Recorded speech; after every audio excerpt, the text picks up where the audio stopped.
దేవుని నామని స్తోత్రం. మీ అందరికీ నా వందనాలండి. దేవుడు తన మహాకృపను బట్టి మనందరినీ కూడా ఆరోగ్యంగా సజీవ లెక్కలో ఉంచినందుకు దేవునికి స్తోత్రం చెల్లిద్దాం. హల్లెలూయా! అందరూ సంతోషంగా ఉన్నారా? సంతోషంగా ఉంటే మరి ఒకసారి దేవుని స్తోత్రం చెల్లిద్దాం. హల్లెలూయా!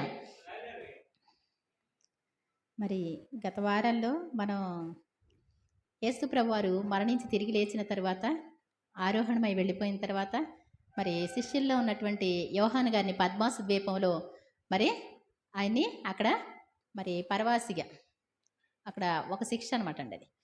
అక్కడ పద్మాసు ద్వీపంలో పడవేసినప్పుడు ఆయన చూసినటువంటి దర్శనాల్లో యేసు ప్రభువారు 7 సంఘాలకు లేఖలు రాశారని, ఆ లేఖల్లో ఉన్నటువంటి మరి మరి ఆదరణ లేకపోతే ఏమండి హెచ్చరికలు మరి మనకి ఈ రోజున మనల్ని హెచ్చరిస్తున్నట్లు ఏమండి లాస్ట్ అండ్ ఫైనల్ ఎగ్జామ్కి ఇంపార్టెంట్ క్వశ్చన్స్ అన్నీ చెప్తారా టీచర్స్? ఇదనమాట అండి ఇంపార్టెంట్ అనమాట. ఇవన్నీ కూడా ఏంటి మనం ఎంతవరకు జీవించినటువంటి జీవితంలో ఎలా ఉంటున్నాం అనేటువంటిది ఒకసారి చూసుకోవడం కోసం. మా సంఘం అంటే మా సంఘం గొప్ప అనుకునేటువంటి ఈ రోజులు కదా, సంఘాలు కాదు. కానీ ఇక్కడ 7 సంఘాలు ఉన్నప్పటికీ కూడా ఏమండి వాళ్ళు చేసేటువంటి పనులను బట్టే, అంతేగాని సంఘాన్ని బట్ట ఏమండి సంఘాన్ని బట్టి కాదు, వాళ్ళు చేసేటువంటి పనులు వారు దేవుని వాక్యానుసారంగా ఉన్నారా లేదా అనే దాన్ని బట్టి యేసు ప్రభువారు వారిని మరి వాళ్ళని ఇష్టపడ్డారు, లేకపోతే వాళ్ళని హెచ్చరించారు. కాబట్టి ఈరోజు మనం చూసుకుంటే కనుక మరి ఒకసారి ఎఫెసు అనేటువంటి సంఘం ఏమండి, తర్వాత రెండవ సంఘం స్ముర్న, మూడవ సంఘం పెర్గము. మనం ఇవన్నీ చూసుకున్నాం. మరి గుర్తున్నాయండి మాకు? అంటే ఒకేసారి ఆ పాఠంలో అప్పచెప్పడం రాకపోయినప్పటికీ కూడా ఏమండి ఏవి మానేయాలి, ఎలా ఉండాలి అనేటువంటిది మనకు అర్థమైంది కదా. ఏమండి క్రియలు, కష్టం, సహనం ఇవన్నీ ఉన్నప్పటికీ కూడా అవన్నీ కూడా ఉన్న మొదటి ప్రేమను మర్చిపోయా అంటాడు. అంటే ప్రేమతో చేయకపోతే ఏంటంట, ప్రేమతో చేయకపోతే కదా. అంటే నేను ఆలోచించాను చాలా వరకు, ఏంటి ఇంత కష్టపడి ఇన్ని పనులు చేస్తాం కదా ఏమండి, పనివాళ్ళు కూడా పని చేస్తారు ఏమండి, పనివాళ్ళు నీకంటే బాగా పని చేస్తారు, అవునా కదా, నీకంటే ఎక్కువ పని చేస్తారు పనివాళ్ళు కూడా. ఏదో పని చేసేసేసానని మనం స్టైల్ కొట్టిన అవసరం లేదు ఏమండి. పనివాడిని పెట్టుకుంటే రోజుకు ఒక 500 పడేస్తే బోల్డ్ అంత పని చేస్తారు, అవునా కదా. మనసు లేకపోయినా టైం అవుతుందా లేదా చూసుకొని చెక్క చెక్క చెక్క చెక్క చేసేసి అక్కడ పడేస్తారు. దానివల్ల మెప్పు ఉంటుందండి? ఉంటుందండి? మెప్పు కాదు, వాళ్ళకి కావాల్సిన జీతం అంతే. జీతం వస్తుంది అంతే. దాన్ని బట్టి ఏమండి టాపీ మేస్త్రి అండి ఇంత బాగా కట్టారు కాబట్టి అని ఇప్పుడు చెప్పుకుంటారండి. డబ్బులు ఇస్తాం, అయిపోద్ది అంతరదు. అలాగే మన జీవితంలో కూడా మనం చేసిన క్రియలను బట్టి మనకు ప్రతిఫలం ఇవ్వడం అయిపోద్ది. కానీ ప్రేమ అనేటువంటిది అంటండి, ప్రేమని కొలవలేమన్నమాట. దేవుని మీద ప్రేమతో చేసిన దానికి వెల కట్టలేం. ఆయన మన మీద ఉన్న ప్రేమకి వెల ఎవరు కూడా కట్టలేరు. అది లేకుండా మనం ఎన్ని కష్టపడినప్పటికీ కూడా ఏమండి మన ఇంట్లో వేసిన అట్లు కానీ, ఇడ్లీ కానీ, లేకపోతే మరి వండినటువంటి భోజన పదార్థాలు కానీ ఏమండి అవన్నిటికీ మరి అవి ఒక మాదిరిగా ఉండొచ్చు, తల్లిదండ్రులు ప్రేమతో చేసినవి కాబట్టి. మరి హోటల్లో అంతకంటే బాగుండవచ్చు. కానీ అబ్బా ఎంత బాగుందో హోటల్లో అంటే నువ్వు ఇచ్చిన డబ్బులకి ఏమవుతుంది, అది సరిపోద్దులే మాత్రం అంటారు కదా, అవునా కదా. కాబట్టి ఏంటంటే మనం ప్రేమతో చేయాలి. ఏది చేసినా, ఏ కష్టపడినా, ఎంత సహించుకున్నా దానికి జత ఏంటండి, దేవుడు ఉండాలి ఎప్పుడు కూడా. దాని యాజకులు నా ధర్మశాస్త్రాన్ని నిరాకరించారు అంటాడు యెహెజ్కేలు 22:26. దాని యాజకులు అంటే ఇక మందిరం పనులు చూసుకోవడం, మందిరం కోసం చేయడం అంతే ఏమండి. మనుషుల కోసం చూసుకోవడం, మనుషుల కోసం చేయడం ఏమండి, ఏదో రూల్ ప్రకారం చేసుకోవడం. అసలు దేవుడికి సంగతి తర్వాత సంగతి. రావాలి కాబట్టి శనివారం రావాలి కాబట్టి సెలవు ఇస్తారు కాబట్టి ఆదివారం అయితే ఏమండి ఏదో రావడం వెళ్ళిపోవడం అంతేనా అండి. ఆదివారం అయినా శనివారం అయినా రావడం వెళ్ళిపోవడం అంతే కదా. దేవుణ్ణి ఆరాధించి నేను అస్సలు రాకుండా ఉండలేని ప్రభువా అన్న మైండ్ ఉందా? వచ్చినా ఒకటే, రాకపోయినా ఒకటి. రాకపోతే ఇంకా బెస్ట్. ఎవడన్నా చనిపోయి ఇంకొస్తంత అంటుబడితే అబ్బాయి ఈ వారం వెళ్ళక్కర్లేదు ఏమండి. నేను అందరి కోసం అంటలా, కొంతమంది ఉంటారు అలా చర్చిలోకి రాకూడదంట, ఈరోజు ఎంత హ్యాపీయో నేను చూస్తూనే ఉంటా, గమనిస్తూనే ఉంటా చాలా వరకు. టీచర్స్‌కి అర్థమవుద్దా లేదండి పిల్లల కోసం? ఏవండి ఏ పిల్లలు ఎలా చదువుతున్నారు? ఎలా ఉన్నారు? ఏవండి ఆటల్లో ఫస్ట్ ఉన్నారా? చదువులో ఫస్ట్ ఉన్నారా? తిండిలో ఫస్ట్ ఉన్నారా? నిద్రలో ఫస్ట్ ఉన్నారా? అన్ని టీచర్స్‌కి అర్థమవుతూనే ఉంటాయి. ఏవండి? మా కుమారక్క టీచరేనా అనుకుంటారేమో. మాకు అర్థమైతే దేవుడికి అర్థం కాదండి? ఎవరు ఏ టైప్‌లో ఉన్నారో కూడా అర్థమవుతది. ఎలా వింటున్నారు వాక్యం కూడా అర్థమవుతది. వాళ్ళు చేసే పనులను బట్టి కూడా మాకులంటోళ్ళకి కూడా, మీకులంటోళ్ళకి కూడా చాలా వరకు అర్థమవుతది. కాబట్టి దేవుని యందు మరి దేవుడైతే ఏంటి అంటే, మనం కొంతవరకు మనుషులకి కనబడడానికి చేస్తామేమో గానీ, దేవుడు ఎవరిని హృదయాలని పరీక్షించే దేవుడు. దేవుడు అంతరేంద్రియాలను పరీక్షించే దేవుడు. ఏ మనిషి కూడా ఆయనకి సాక్ష్యం ఇవ్వనవసరంలా. ప్రభువా నా సంఘం నాయన ప్రతి వారం వచ్చేవాళ్ళు నాయన. ఎక్కడో ఉన్నప్పటికి కూడా ఈ సంఘస్థులే ప్రభు ప్లీజ్ నాయన. ఇయన్నీ అక్కర్లా. నిన్ను చూస్తే ఆయన నిన్ను దేవుని రాజ్యంలో పెట్టుకోవచ్చో లేదో ఆయనకి అర్థమైపోతాయి. అర్థమవుతుందండి? కాబట్టి మరి ఎఫెసు, స్ముర్న, పెర్గమ కోసం చూసుకున్నాం. మళ్ళీ ఉపోద్ఘాతం మళ్ళీ చూస్తే గనక లేట్ అయిపోద్ది గానీ, ఈరోజు తుయతైరా ఈ సంఘం ఏవండి? తుయతైరా అనేటువంటి ఈ సంఘం కోసం మనం ఒకసారి చదువుదామండి. హ్మ్. హ్మ్. 18 నుంచి. రెండో అధ్యాయము ప్రకటన గ్రంథం 2వ అధ్యాయము 18 నుంచండి. తుయతైరులో ఉన్న సంఘపు దూతకు ఇలాగ వ్రాయము. హ్మ్. హ్మ్. హ్మ్. ఇక్కడ చూడండి, అగ్ని జ్వాల వంటి కనులు అపరంజిని పోలిన పాదములు గలవాడు చెప్పు సంగతులు దేవుని పాదములు గల దేవుని కుమారుడు చెప్పు సంగతులు ఏవనగా. హ్మ్. హ్మ్. ఈ దేవునికి అన్నీ తెలుసండి. ఎవరికి తెలిసినా తెలియకపోయినా మీరు ఎంత దేవుని కోసం కష్టపడుతున్నారో, ఎంత ప్రార్థన చేస్తున్నారో, ఎంత ఓపికగా ఉంటున్నారో, ఎంత సహించుకుంటున్నారో, ఇంటి వారితో సహిస్తున్నారో, ప్రక్కవారితో సహిస్తున్నారో, సేవకులతో సహిస్తున్నారో, ఏమండి విశ్వాసులతో సహిస్తున్నారు. ప్రతీది కూడా ఎవరికి తెలుసంట? యేసుప్రభు వారికి అన్నీ కూడా తెలుసు. నీ క్రియలు, నీ కష్టం, నీ సహనం ఏమండి అన్నీ కూడా ఆయనకి తెలుసు. నీ పరిచర్య అంతా కూడా ఆయనకి తెలుసంట. హ్మ్. హ్మ్. ఇక్కడ చూడండి, ఇంతకు ముందైతే నువ్వు నార్మల్‌గా ఉండేదానివి. నార్మల్‌గా ఉండేవాడివి. ఇప్పుడు ఇంకా కాస్తంత పెరిగినియి నీ పనులన్నీ కూడా. ఏవండీ? ప్రొద్దుటే లేచి ప్రార్థన చేయడం. ఏవండీ? ప్రతి విషయంలో కూడా దేవుని కోసం బలంగా ఉండడం. ఇవన్నీ మంచిగా నేర్చుకుంటున్నావు నువ్వు. దేవుని సన్నిధంటే ఇష్టపడుతున్నావు. దేవుని కోసం ఉండడం మరి నేర్చుకున్నావు. అయినను ఇక్కడ ఏంటంటండి, అయినప్పటికీ కూడా అంటే మనం ఎదిగాం కదా! మనం సరిపోయింది కదా! ఇంతగా చేస్తున్నాను చాలులే అనుకుంటాం మనం. అయినప్పటికి కూడా ఈ వాక్యాన్ని బట్టి చూస్తే అయినను నీ మీద తప్పు ఒకటి తప్పు మోపుతాడంటండి దేవుడు. ఎవరు మోపితే ఊరుకుంటామండి? ఏమ్మా ప్రార్థనకి రావట్లేదే. మాకు ఎయ్యో పనులుంటాయండి. ఏవండీ? ఈ మధ్య కొంచెం అలా ఉంటున్నారని పక్కనోళ్ళు ఎవరన్నా అన్నారనుకోండి. ఏవండీ? మనం ఉంచుతామండి ఆళ్ళని? ఏవండీ? నోటి మాటలతోనే ఏవండీ? చూపులతోనే చంపేస్తాం. ఇంకేం లేదు. మీకు తెలుసా? మా భక్తి మాకు తెలుసు అన్నట్టు. ఇక్కడ ఏంటంటండి, నీ మీద తప్పు ఒకటి మోపవలసి ఉన్నది. ఎవరు చెప్తున్నారు ఈ మాట? దేవుని కుమారుడైనటువంటి యేసు ప్రభువారు నీ మీద తప్పు ఒకటి మోపవలసి ఉన్నది. అదేంటో తెలుసా? తాను ప్రవక్తినని. హ్మ్. ఏంటంట ఈ సంఘంలో ఒక వ్యక్తి ఉందంటండి. తానే ప్రవక్తి అని చెప్పుకుంటది. దేవుడు నాతో మాట్లాడుతున్నాడు అని చెప్పుకుంటది. ఏవండీ? అది ఒక పూనకోలా మాట్లాడుతా ఉంటారు. ఏవండీ? అందరికీ అంత ఇష్టం. ఇంతమంది ఉండరండి. ఒకవేళ ఏవండీ? అబద్ధమో, నిజమో, దేవుని దగ్గర నుంచి వచ్చిందో, దెయ్యం దగ్గర నుంచి వచ్చిందో అర్థం అవ్వకపోయినప్పటికీ కూడా ఈ గ్రౌండ్ అంతా నిండిపోద్ది. అలాంటి వాళ్ళు ఉంటే.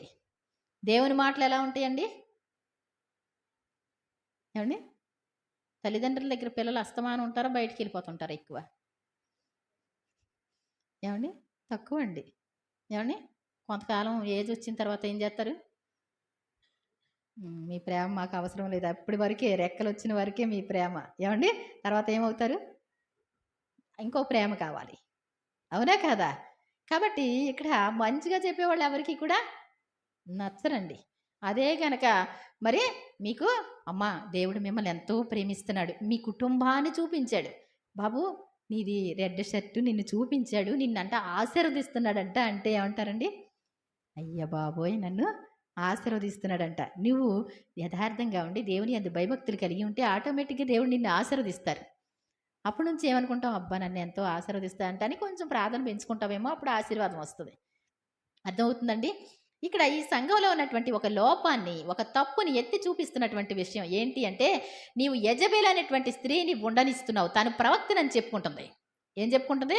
ఇలా వాక్యం చెప్తే కొంతమందికి అర్థం కాదండి. ఎంతవరకు కూడా ఎప్పుడు ప్రవచనాలొస్తాయా? మీకు తెలీదింకా. ఇలాంటియి మీరు విన్నారో లేదో కొంతమందికైతే తెలిసుండొచ్చు. ఏవండీ? కొంతమందికి తెలిసుండొచ్చు. ఇంకా వాళ్ళు మాట్లాడితే ప్రవచనంలానే చెప్తారు. ఆ ప్రవచనం కోసమే అందరూ ఎదురు చూస్తారు. ఇంత వాక్యం చెప్పినప్పటికి కూడా ఎవ్వరికీ ఎక్కదండి అది. అర్థమవుతుందండి? ఇంక వాక్యం మీద మనసు పోద్ది వాళ్ళకి. కాబట్టి తాను ప్రవక్తనని చెప్పుకుంటున్నటువంటి యెజబెలు అనేటువంటి స్త్రీ, యెజబెలు అనేటువంటి స్త్రీ కోసం ఈసారి చెప్పడం జరుగుద్దిలెండి. అంటే ఒక్కొక్కటి చెప్పాలంటే బోలెడంత టైం పడద్ది గదా! యెజబెల్ అనేటువంటి స్త్రీ ఎలాంటిదో ఏవండీ? తన ద్వారా ఎటువంటి మరి ఫలితాలొచ్చినాయో దేవుని వాక్యం చూస్తే అర్థమవుతది. ఒక యెజబెల్ అనేటువంటి ఆత్మ, యెజబెల్ ఆత్మ అంటా ఉంటారు. ఇంకా మొత్తం ఏవండీ? రాజ్యం అంతా పతనం చేసినట్టు అయిపోద్దనమాట. కుటుంబాలు పతనం అవ్వడానికి ఒక్కళ్ళు చాలండి.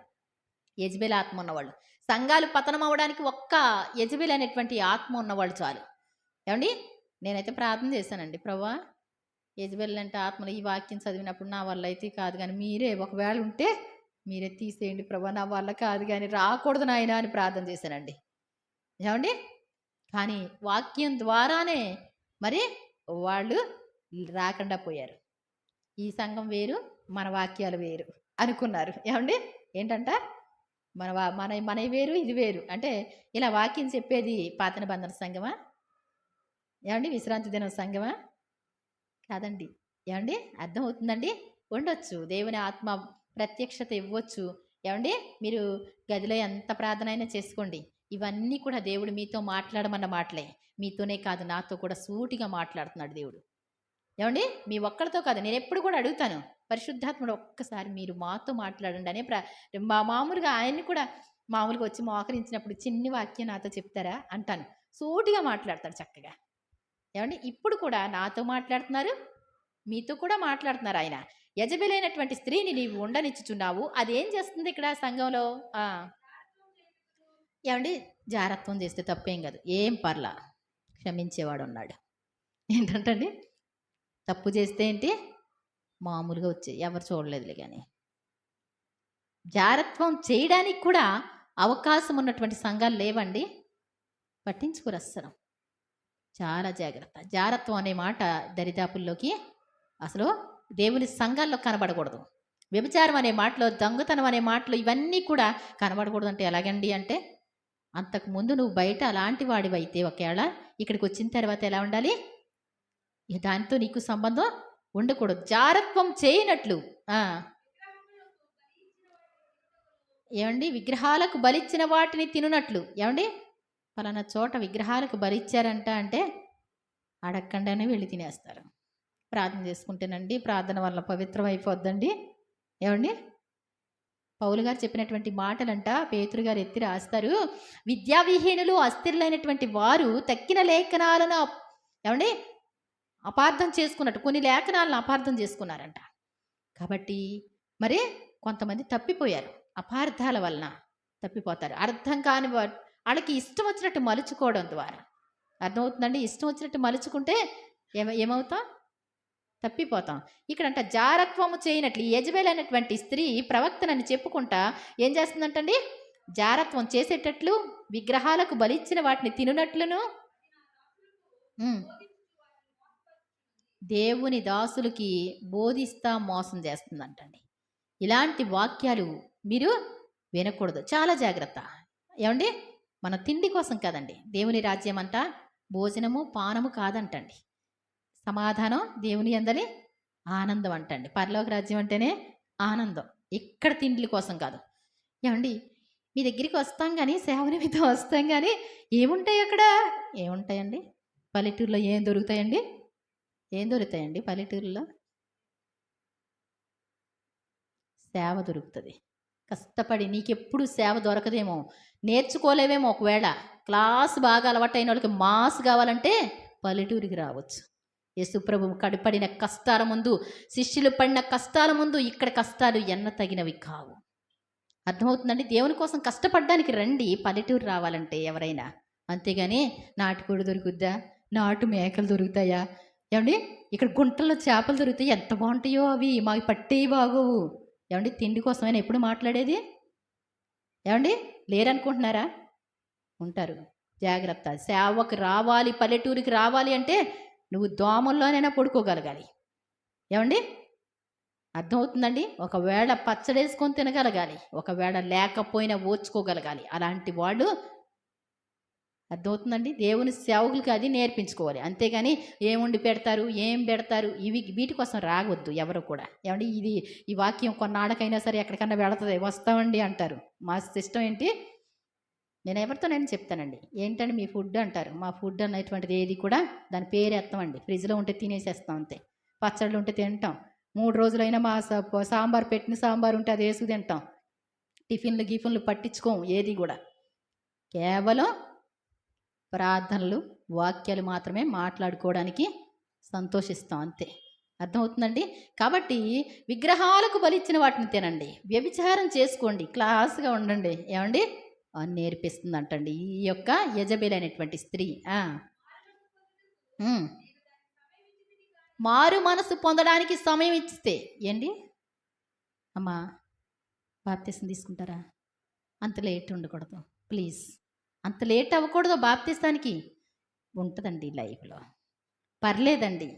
అసలు మా బాప్తిసం తీసుకోవడానికి ఎన్ని సంవత్సరాలు అవకాశం ఇస్తే, సమయం ఇస్తే ఏం చేసిందంటండి ఇది? జారత్వం విడిచిపెట్టడానికి ఏమాత్రం ఇష్టపడలేదంట. ఏంటంట? తన ఇష్టానుసారంగా ఉండటం కోసం, జారత్వం చేయడానికి, ఎక్కడ పడితే అక్కడ తినడానికి కుదరదేమో, నా ఇష్టం వచ్చినట్టు ఉండడానికి కుదరదేమో. బాప్తిసం తీసుకుంటే చుట్లు మానాలా, సిగరెట్లు మానాలా, లేకపోతే బయటికి వెళ్ళి అక్కడ తినకూడదా? ఏమండి ఎంత, ఏమండి దేవుడు చెప్పిన మాట కంటే ఎక్కువగా మనుషుల కోసం బ్రతుకుతారు కొంతమంది. ఏమండి మారు మనసు పొందడానికి దేవుడు ఏం చేశాడంటండి? అవకాశం ఇవ్వలేదా? ఇచ్చాడా? ప్రతి వారికి అవకాశం ఇస్తాడు. గుర్తుపెట్టుకోండి. నువ్వంటే దేవునికి చాలా ఇష్టం, ఎదురు చూస్తూ ఉంటాడు. కోపంతో కాదు, ప్రేమతో ఎదురు చూస్తూ ఉంటాడు. మారు మనసు అంటే ఏంటి ఏమండి? మారు మనసుకి అర్థం యేసు ప్రభు. యేసు ప్రభు మనసే మారు మనసు. అసలు ఆయన మనిషి ఎలా బ్రతకాలి అనేటువంటిది ఈ లోకానికి వచ్చి చూపించి మాదిరి ఉంచి వెళ్ళాడు ఆయన. యేసు ప్రభు నమ్ముకున్న మేము మారు మనసు పొందామంటే యేసు ప్రభు బిడ్డలేమో అన్నారనుకోండి. ఏమండి యేసు ప్రభు బిడ్డలేమో ఎలా ఉన్నారేంటి అన్నారనుకోండి. అంటే వాళ్ళ మీద అయితే ఏం చేస్తాం? నువ్వు భక్తురాలివి, నువ్వు భక్తుడు అంటాం. ఇప్పుడు యేసు ప్రభు వారు మన మీద, నీ మీద తప్పు ఒకటి మోపవలసి ఉన్నదని ఆయన చెప్తే ఏమంటారు? ఏం చేయడానికి కుదరదు. అవునండి, చాలా జాగ్రత్త. ఏమండి పాపం అవకాశం ఇచ్చాయంటండి, ఎన్నాళ్ళన్నా లాభం లేదు.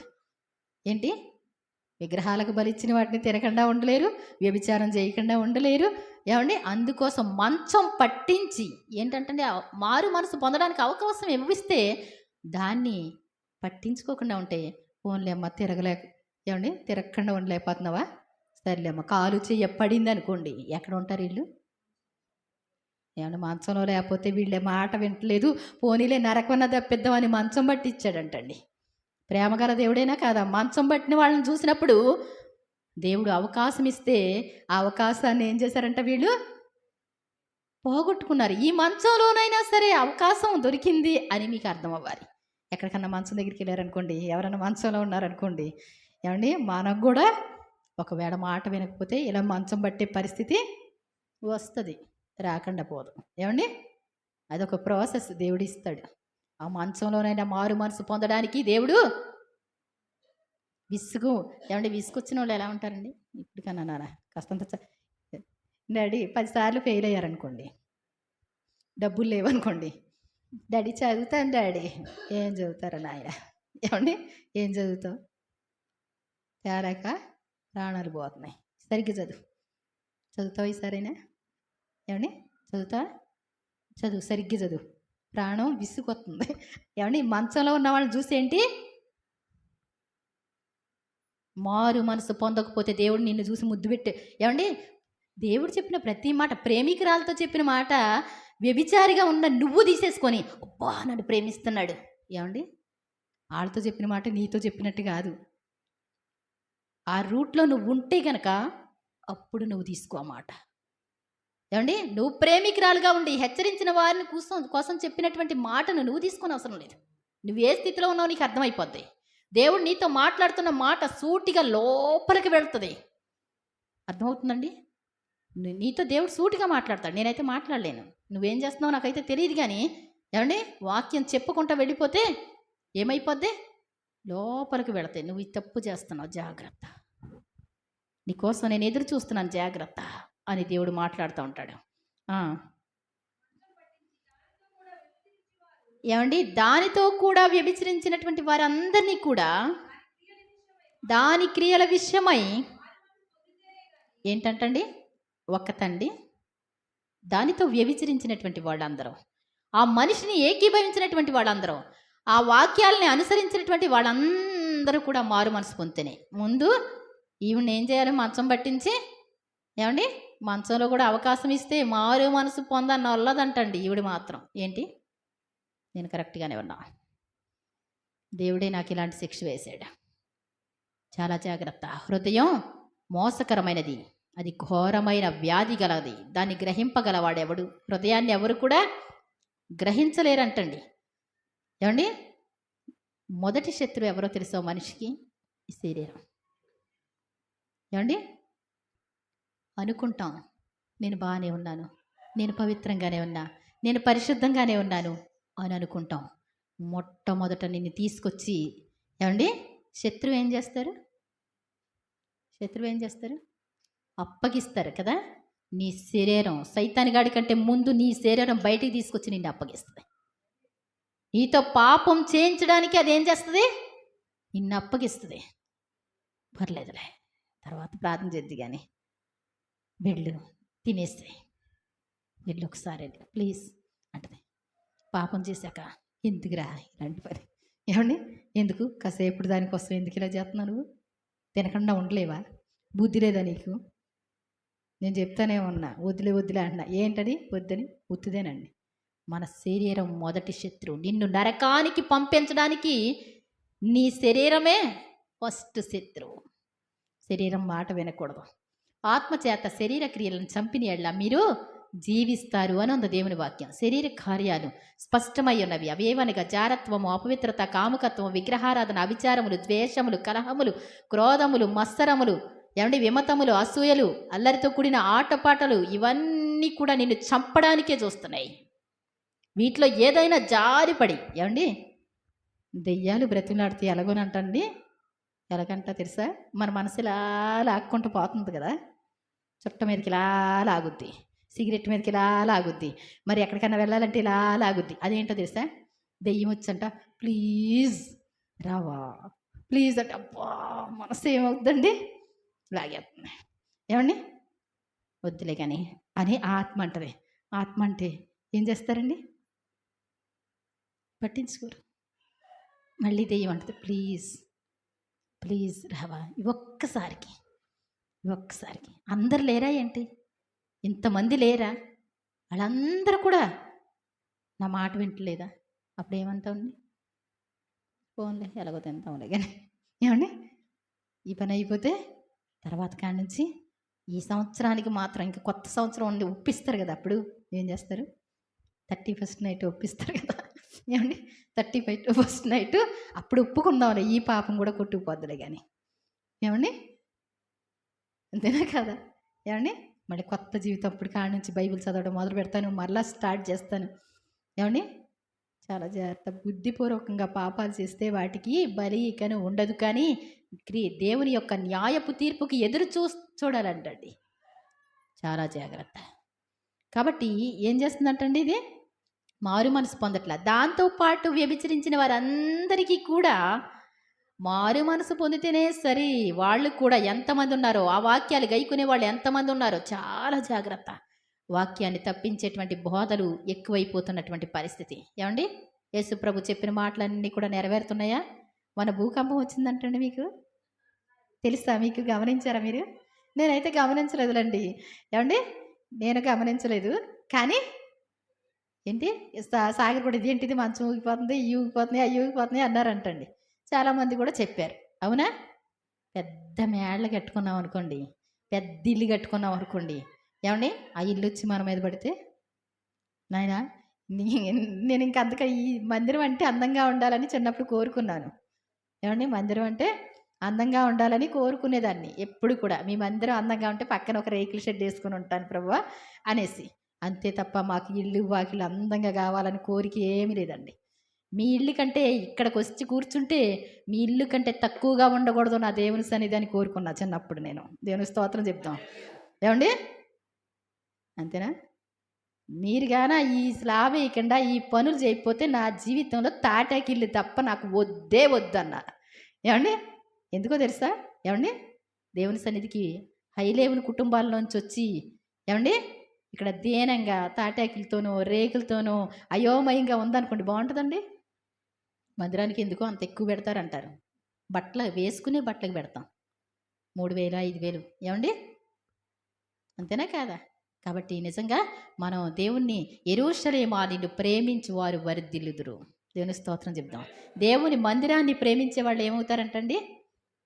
వర్ధిల్లుతారు. వాళ్ళ జీవితంలో అంచెలంచెలుగా పెరిగిపోతూ ఉంటారు.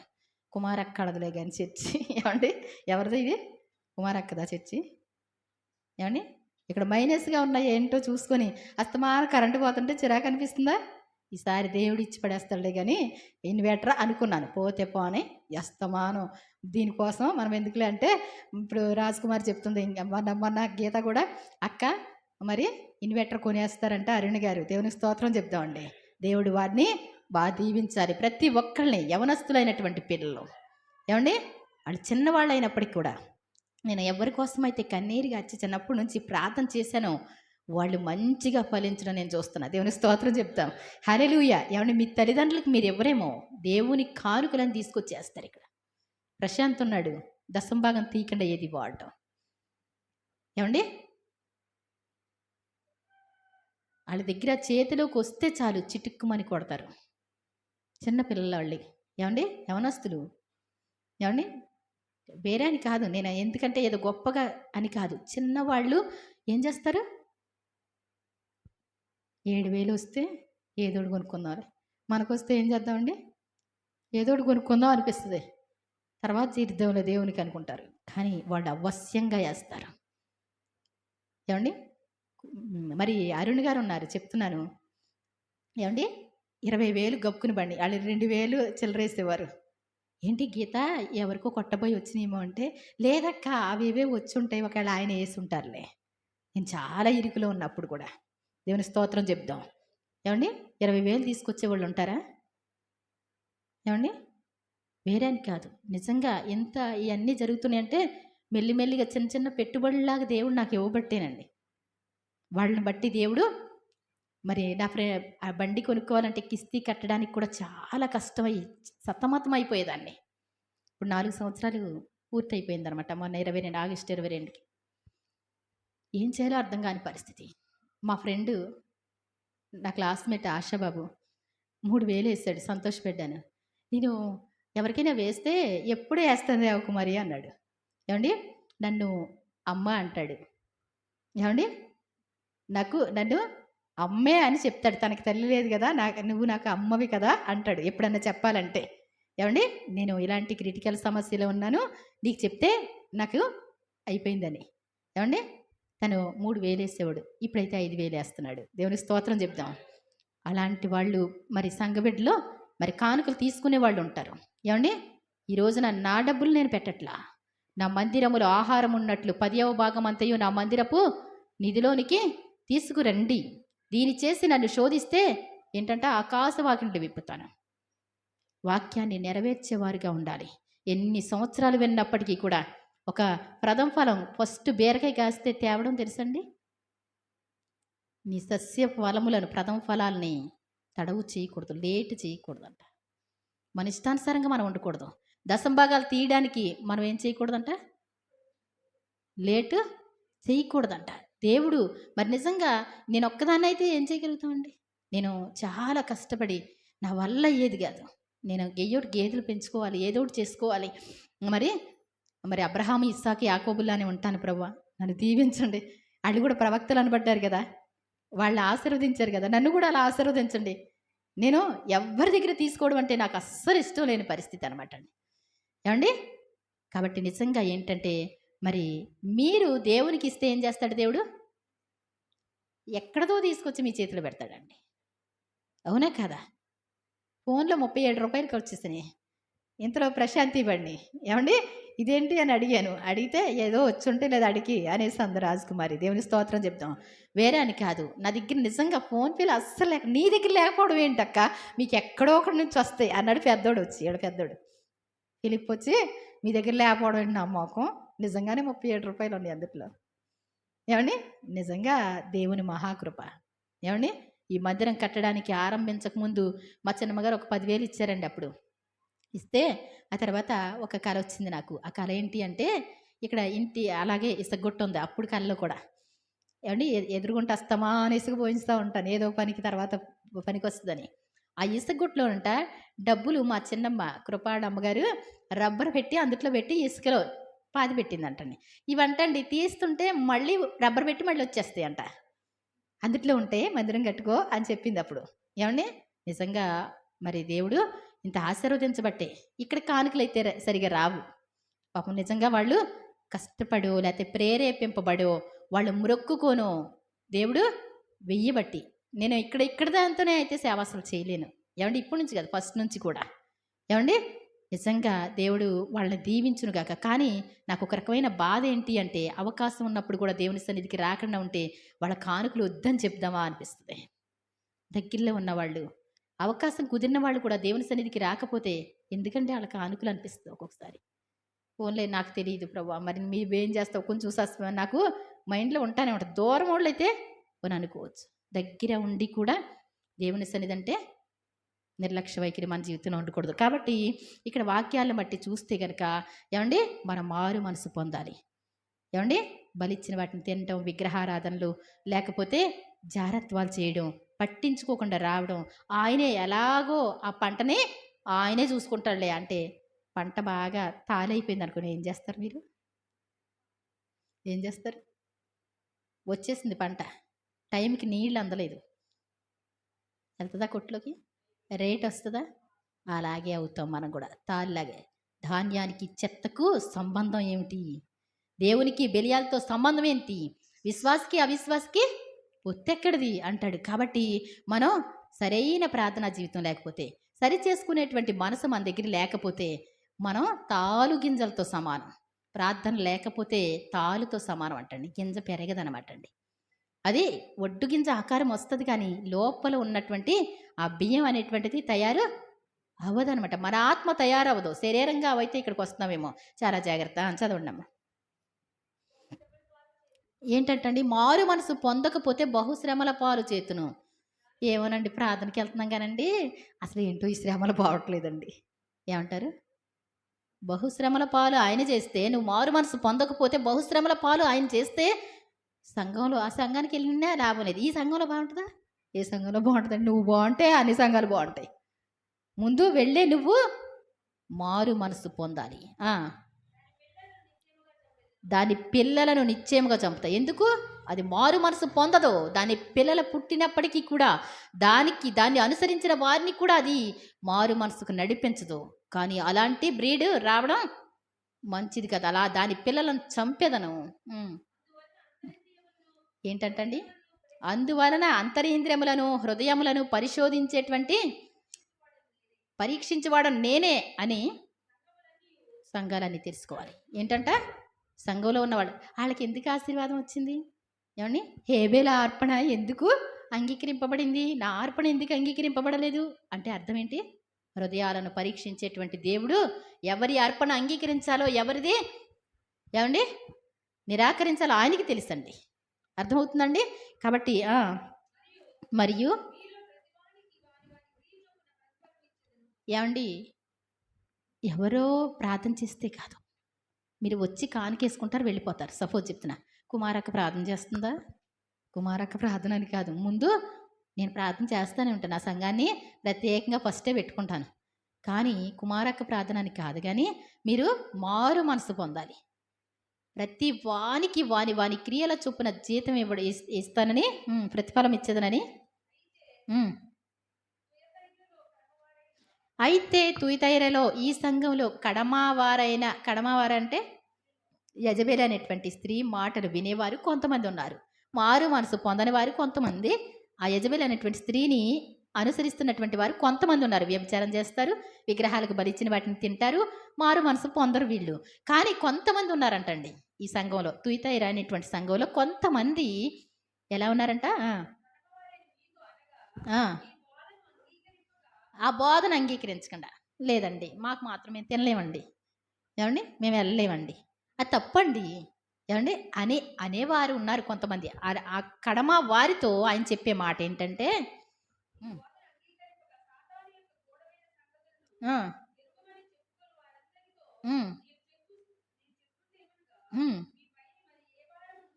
ఏంటంటే సాతాను యొక్క గూఢమైనటువంటి ఏమండి గూఢమైన సంగతులన్నీ అసలు మాకు తెలియదు. ఇంకా ఓన్లీ దేవుని మాట మాత్రమే వింటారు వీళ్ళు, దేవుని కోసమే జీవిస్తారు వీళ్ళు. మరి చిన్నప్పటి నుంచి ఏ అన్యాచారం వీళ్ళకి తెలియదు, సాతాను యొక్క యుక్తులు కూడా తెలియదు. ఓన్లీ ప్రార్థన చేసుకోవడం, ఇక దేవుని సన్నిధిలో ఉన్నది మాత్రమే అనుభవిస్తారు వీళ్ళు. వాళ్ళ మీద ఏ భారం పెట్టను, కానీ పెట్టడంటండి. నేను వచ్చే వరకు ఏంటంటండి, నీకు కలిగి ఉన్న రక్షణ, నీకు కలిగి ఉన్నదేంటి రక్షణ, నీకు కలిగి ఉన్నది విశ్వాసం, ఇవన్నీ ఏం చేయాలంట, గట్టిగా పట్టుకోవాలంటండి. ఏమండి ఎటు నుంచి ఎటు సాతాను దొంగిలిస్తుందో, ఎవరి చేత సాతాను నిన్ను పడగొట్టాలని చూస్తుందో చాలా జాగ్రత్తగా, తెలియకుండా ఏమండి దొంగతనం చేసేవాడు, మోసం చేసేవాడు, ఏమండి నేను మోసం చేసానికి వచ్చానండి అంటే వింటారా మీరు? ఎలా ఉండాలి వీడు? మోసం చేసేవాడు మాటలు ఎలా ఉంటాయండి? సైబర్ నేరగాళ్ళు వస్తున్నారు జాగ్రత్త అంటే, ఏమండి ఇది సైబర్ నెంబర్ అండి, మీరు చెప్పారనుకోండి మీ బ్యాంకులో అన్నీ, మీ అకౌంట్లో అన్నీ ఖాళీ అయిపోతాయండి అంటే మీరు వేస్తారా? ఏమంటారు వీళ్ళు? అబ్బా మీరు ఏమండి చాలా మంచిగా మరి కాంటాక్ట్స్ బాగున్నాయండి, మరి బ్యాంక్తో మీకు మంచి అనుబంధం ఉందండి, ఏమండి మీకు పెద్ద లోన్ ఇవ్వడానికి ఇష్టపడుతున్నారండి, మీరు ఏం కట్టక్కర్లేదండి అసలు, ఏమండి మీ యొక్క అకౌంట్ నెంబర్ చెప్తే చాలండి అసలు అన్నారనుకోండి, ఏం చేస్తారండి? ఒంటరిగా కూర్చుంటారు, పక్కన ఎవడు ఉండడు, సైతాన్ గడు వచ్చి చక్కగా బోధిస్తాడు. అప్పుడు ఏం చేస్తారు?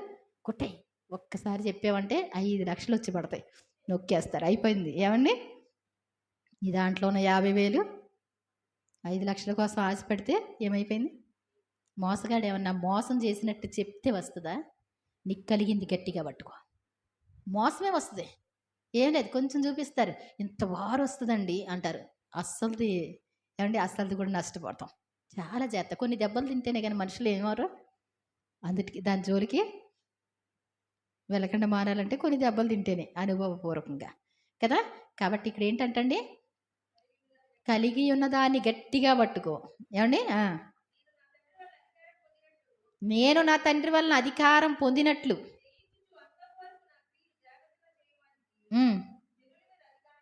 ఏంటంటండి, జయించుచు నా క్రియలు అంతం వరకు కూడా చేసేవారికి అధికారం ఇస్తాడు. ఎలా అండి? యేసు ప్రభులా నువ్వు ఉండగలిగితే, ఏమండి ఆయనలా ఉంటే నేను జయించాను, మరి జయించేవాడు కూడా ఏమండి అధికారం కావాలంటే ఎవరిలా ఉండాలి? యేసు ప్రభు ఆఖరి రక్తపు బొట్టు వరకు కూడా ఏమండి చేదు చెరక తీసుకొచ్చి ఇలా ఇచ్చారు. మా ఇంట్లో లేకుండా తాగేశారండి ఆయన అంటే ఏమంటారండి, మొత్తం శిలువ యాగం అంతా ఫెయిల్ అయిపోయినట్టే. ఆయనండి ద్రాక్షారసం పుచ్చుకున్నారండి, ఏమంటే చేదు చెరక అదేంటే మత్తులో ఉన్న వారికి ఇస్తారు ఆ బాధలు మర్చిపోవడానికి. యేసుప్రభు ఏం పర్లేదండి అని చెప్పుదురు. ఆయన ఇలా ఇలా టచ్ చేసి ఇలా పక్కకి తిప్పుకున్నారు. ఎంత శ్రమలో ఉన్నప్పటికీ కూడా, ఎంత కష్టంలో ఉన్నప్పటికీ కూడా, ఏవండి ఒక్క మాట కూడా జారలేదు. ఒక్క మాట అనలేదు. అదే గట్టిగా పట్టుకోవడం. మనం ఏం చేస్తామండి? అందుకే వస్తుంది నాకు కోపం అంటాం. ఏవండి? అందుకే చిరాకు అంటాం. అవునా కదా? చాలా జాగ్రత్త. నిన్నెలా పడగొట్టాలో ఎవరికి తెలుసు? సైతాను గాడికి బాగా తెలుసు. మోషే నా ఇల్లంతటిలో నమ్మకమైన వాడు. కేవలం పుట్టిందే దేవుని కోసం పుట్టాడు. పెరిగింది కూడా దేవుని కోసమే. పనులు చేయడం అంటే దేవుని పనే తనం. ఇంకే పని కాదండి. అంత సాత్వికం అంటే యేసు నా వంటి ఒక ప్రవక్తని పుట్టిస్తాడు. అబ్బా! ఏమి అద్భుతమైనటువంటి మాట. అవునా కదా? అలాంటి మోషే గారిని సైతానికి పడగొట్టడం వల్ల వద్దండి? ఏవండి? వాడు మోషే గారు ఎదురుగుంటా వాడు చేసే చిన్నులు ఎలా ఉంటాయంటే, వీళ్ళకి ఏంటండి మాంసం పెడితే మాంసం తినేసి తినేసి తినేసి ఏమండి నీళ్ళు వస్తే తాగేసి తాగేసి తాగేసి ఈ రోజంతా ఎక్కడ చూసినా అక్కడ చూసినా మాంసమే అండి. తెల్లారేమంటారు? మోషే ఇవాళ మా కోసం ఏంటి? ఏమండి? మా కోసం ఏంటి ఇవాళ? ఏంటి? ఎక్కడ చూసినా మాంసాలే, ఎక్కడ చూసినా పడేసినయే. ఏమండి? ఎక్కడ చూసినా కుక్కలు తింటున్నాయి, కోళ్ళు తింటున్నాయి, అన్నీ తింటున్నాయి. ఇవాళ ఏంటి పలావేంటి? ఏం మాట్లాడలే. ఏమండి? కొంతమంది అంటండి ఇంకొక రోజు ఆగితే దొర్లేస్తున్నారండి అక్కడక్కడ. మేము తట్టుకోలేకపోతున్నాం మాంసం మీద అపేక్షతో. చాలా కష్టంగా ఉంది. మాంసం లేకుండా మేము అస్సలు బ్రతకలేం. అదేంటది? మొన్నే కదా తిన్నారు. అసలు ఇదేం ప్రజలు ప్రభు అస్తమాన తిండి కోసం అని చాలా కోపం వచ్చిందండి. కాస్తంత నీళ్ళు లేట్ అయినాయి. ఐగుప్తులో ఉంటే బాగుండేది కదా! అక్కడి నుంచి ఎందుకు తీసుకురావడం? ఈ మోషే అహరోన్లు అనేవాళ్ళు మాకొచ్చారండి. అక్కడి నుంచి తీసుకురావడమే. అన్నీ అడ్డులే. యొర్దన్ ఏంటది? ఎర్ర సముద్రం అడ్డొచ్చిందా? ఏదో దేవుడు తప్పించాడు కాబట్టి వచ్చాం అవతలకి. యొర్దన్ నది అడ్డొచ్చిందా? మళ్ళీ ఆ రాజులు వచ్చారా? ఈ రాజులు వచ్చారా? అన్ని కష్టాలే మనకి. అస్తమాన ప్రాణభయంలానే ఉంది. అక్కడ సమాధులు లేవని ఇక్కడికి తీసుకొచ్చారా? ఏంటంటండి? ఈ అద్భుతాలు మర్చిపోయి వచ్చిన కష్టాలే. అద్భుతాల్లోంచి శ్రమంలోంచి విడిపించిన దేవుణ్ణి మర్చిపోయి, ప్రార్థన చేసిన మోషేని మర్చిపోయి, ఏ సమస్యలు గొడవ ఎత్తుతున్నారంటండి. ఇంకా మోషే చాలా మంచినీళ్ళు అవుతున్నాయి మాకు. ఏం లాభం లేదు. ఎత్తను చంపి పడేస్తే గొడవ వదిలిపోద్ది అని సర్వ సమాజం రాళ్ళు పట్టుకున్నారంటండి.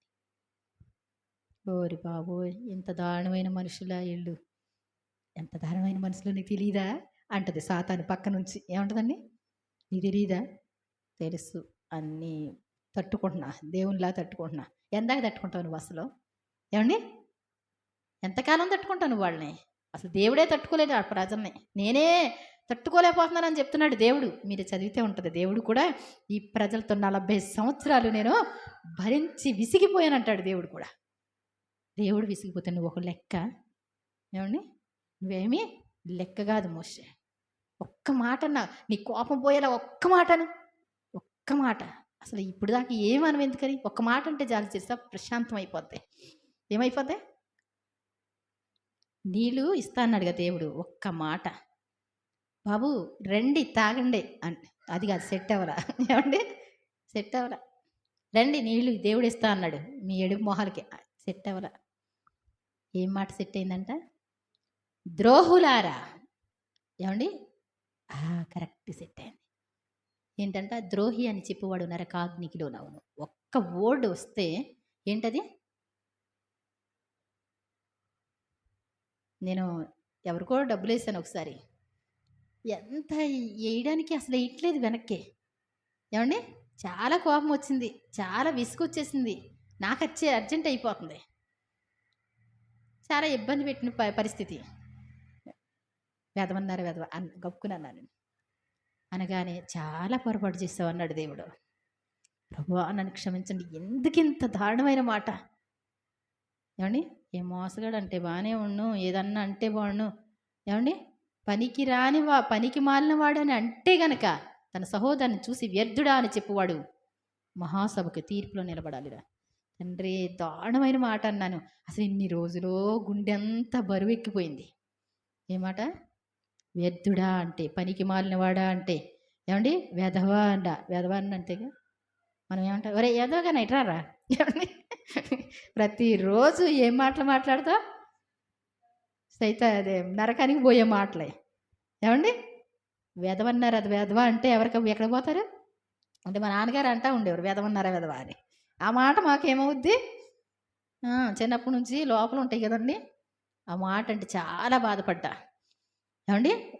చాలా రోజులు ప్రభువా నన్ను క్షమించండి ప్లీజ్ నాయన అంటా ఉండేదాన్ని. అది పెద్ద తప్పుగా చాలా కష్టమైపోయింది. కాబట్టి ఏంటంటండి వాక్యంలో మోషేని తిరుగుబాటు చేస్తే తన ఆత్మ మీద తిరుగుబాటు చేస్తే కాని మాట మాట్లాడాడు. ఏవండి? మోషే చనిపోతే సాతానంటండి అసలు మోషే పరలోక రాజ్యానికి వెళ్ళటానికి కుదరదు. మోషే శరీరం నాకు కావాలి. ఏంటంట? మోషే లాంటి యేసు ప్రభుకి దగ్గర సంబంధం ఉన్న వ్యక్తి ఒక్క మాట ద్రోహులారా అన్నాడంతే.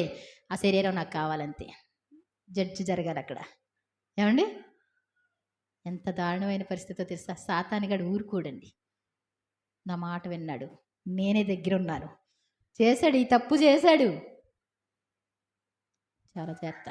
నీ రక్షణ కోల్పోయే పరిస్థితి ఉంటుంది. నీ విశ్వాసాన్ని కోల్పోయే పరిస్థితి ఉంటుంది.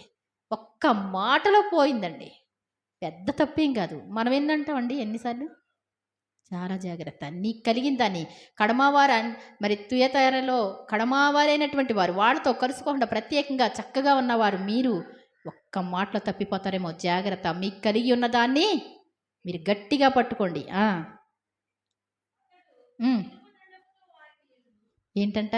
జాగ్రత్తగా ఉన్నారనుకో యేసు ప్రభు లాగా మీకు కూడా అధికారం ఇస్తా. ఏమండి? మీరు చివరి రోజు వరకు కూడా దేవుని రాజ్యం చేరుకునే వరకు కూడా మీరేం చేయాలి? ఇంకొక అడుగు పడద్దనేటప్పుడు కూడా ఉంటాయండి పరీక్షలో. ఏమండి?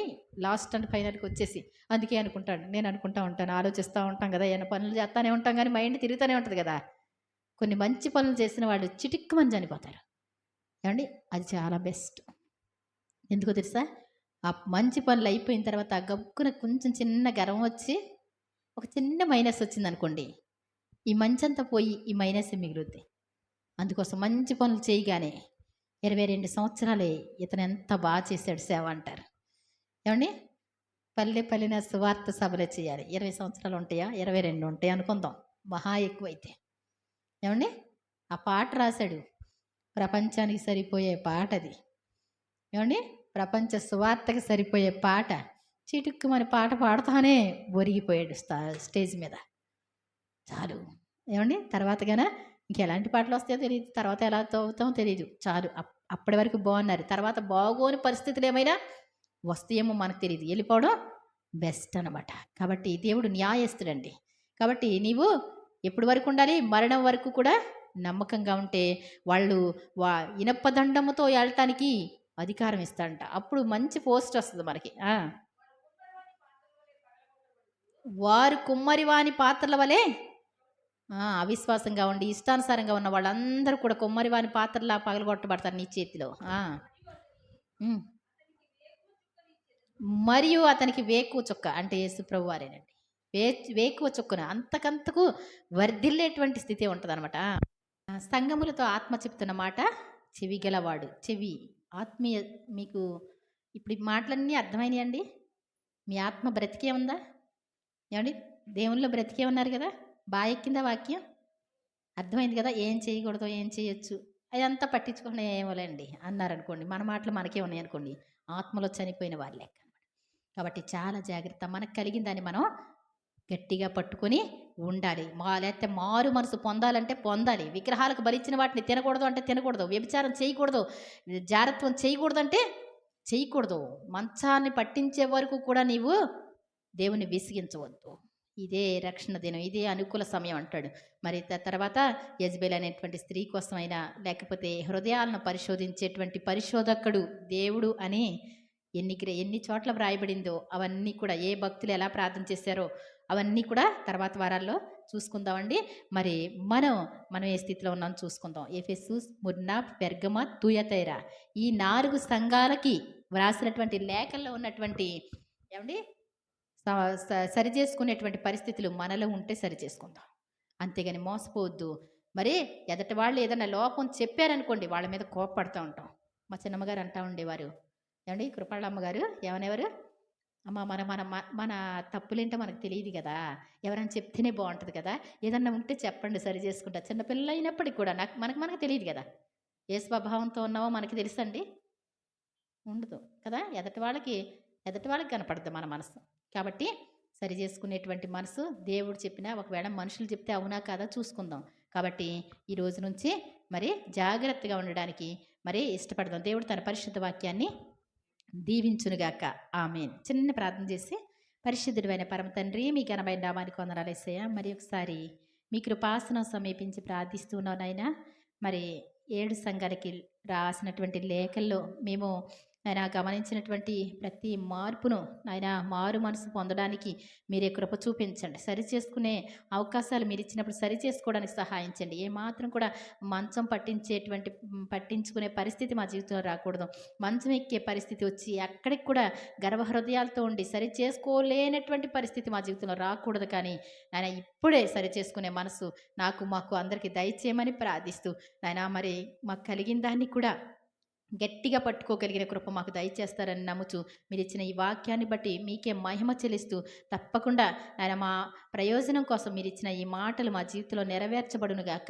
ఏమాత్రం మేము సాతానికి అనుచరులుగా ఉండకూడదో, తప్పిపోయేవారిగా పొరపాట్లు చేసేవారిగా మేము ఉండకూడదు. కానీ ఈ రోజు నుంచి ప్రత్యేకమైన అవకాశం మాకు ఇచ్చినందుకు మీకే మహిమ చెల్లిస్తూ అందరినీ క్షమించి మరి ఒకసారి మీ సన్నిధిలో వర్ధిల్లింప చేయమని యేసు ప్రభువారి దివ్యనామమున వేడుకుంటున్నాను తండ్రి. ఆమేన్. వందనాలండి. అందరికీ వందనాలు.